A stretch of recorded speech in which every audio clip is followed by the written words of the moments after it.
I was taught that one should do higher repetition movements with lighter weights in order to warm up. And then one of the things that did make a big positive difference for me in terms of strength and hypertrophy training was to do a moderate repetition warm up with a fairly light weight, but then to actually keep the number of warm up repetitions fairly low and work progressively toward the first so-called work set. When you say 3 to 5, that's 3 to 5 work sets, correct? Yep. Are you also going to tell me 3 to 5 warm-ups? No. Are you also going to tell me it has to be done between 3 and 5 p.m.? So in terms of With 3 to 5 friends? In all seriousness, what does a good warm-up look like? Yeah. And I realize this will vary depending on how cool your training environment is, time of day, et cetera. But as a kind of umbrella for a good warm-up, okay, what should people do? You've already sort of jumped the gun with my answer. It is honestly very dependent upon the person. So some folks respond very well to a minimum warm-up.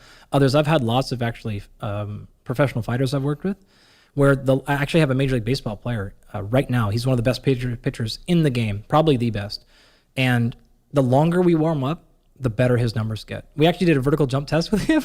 He's going to kill me because he got so mad. I wanted to see how long it sort of took him to reach a peak vertical jump. And most times this takes people something like 5 to 10 sort of reps. And I said, take it up all the way to a maximum vertical jump. And then what I want you to do is continue to jumping until you have 3 consecutive jumps where you're down lower than 90%. And so what we were trying to look at is sort of when is he going to break? Because in baseball, he's going to throw like 100 pitches or so. And we're trying to figure out when is his peak velocity on his fastball going to drop and sort of base his conditioning on that. So it's a different style of conditioning. It's power endurance is really what it is. He called me in the middle of it. And I'm like, oh, you done? Whatever. And he's just like, no, like how many of these am I supposed to do? And I was like, what are you talking about? He's like, I'm on rep 130 or something. And I was like, what? And I'm like, what rep did you peak on? He peaked on rep 70, something like that. 69, I think, technically, because he's goofy. So he's a classic example. I've worked with him for many, many years. We have a ton of data on him, a ton of biological data, a ton of neuromuscular stuff, like all kinds of stuff. And it just, the more he warms up, an absurd amount of warm up, the better he gets. And the better he gets in power production, and the better he gets in speed and velocity. So his warm up prior to games it's totally absurd. And just the more volume we throw at him, the better he does. I have other folks, you get past like 2 or 3 reps and fatigue starts to set in. And now you're actually like reducing power production. So there is a ton of variation that goes in that. I can give you some guidelines though. You need to differentiate if you're training for speed, power, strength, or hypertrophy. Here's why. If we understand a little bit about what's causing the adaptation, that's going to tell you what you need to do or avoid. For example, volume is the primary driver in hypertrophy. Intensity is the primary driver in speed, power, and strength. All right. So what that means is you need to preserve intensity for the first 3. You need to preserve volume in the second one at most. So if your warm-up is so extensive in the hypertrophy training that it compromises your training volume because of fatigue, even if it compromises the last set of the last exercise, then you're actually probably walking yourself backwards by doing that extensive. You would have been better off starting your first working set slightly suboptimal, right? Because it's not really, you're just trying to accrue volume at that point. Strength and power is the opposite. Until you're moving very, very fast or powerfully, you're not really causing the adaptation. So there's no point in starting your working set until you're really basically at 100%. So the warm-up should be as long as it takes you to get to where your mobility is in the right spot, like your joints feel good, you feel fresh, you feel activated, and you really feel peak power.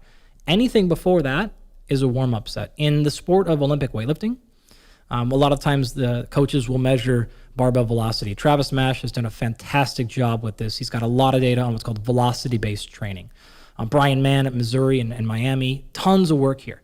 And generally those communities are not going to count any repetition as a working set until you exceed 70% of your 1 rep max. Where that's changed because of a lot of people doing the velocity-based stuff is now they're basing that simply on an achieved velocity. And so really the warm-up is irrelevant. They don't even, it's sort of just like do whatever you want and we're going to measure the barbell until you actually hit an outcome. And now you're at a working set. So different ways to think about it, depending on what you're training for. That'll give you a little bit of a guideline. If you're training for anything past hypertrophy, then really, and especially even hypertrophy, it just comes down to, are you feeling ready to work? Are you cold? Are you moving through the correct positions? And if all those things are fine, I don't care if you start a little bit early and save some gas at the end of it, especially if you're a person like you who may be a bit more inclined to fatigue quickly relative to Trevor, who's just has no response to fatigue whatsoever. Is it useful to do more warm up at the beginning of a workout, say before the first exercise, and then once one has achieved both local and systemic warm up, in air quotes, then perhaps on the second or third exercise, fourth exercise, etc., one or maybe even zero warm ups? Yeah, fair point. We generally think about warm-ups in a couple of ways. This is a very clever question. You want to have some sort of general global warm-up scheme. We tend to prefer dynamic warm-ups. So this is whole body movements rather than like sitting and stretching, static stretching, things like that. So something that involves momentum. Yeah, momentum or movement, right? So this is like, think about this in like old gym class. It's like your high knees and your butt kickers and just different things like that, where you're moving in different planes. You're moving joints through tons of range of motion. You're getting a lot of movement there. So you're getting the local warm up. You're also getting the total systemic activation. Everything else is going on there. So that is what we consider to be a general warm up.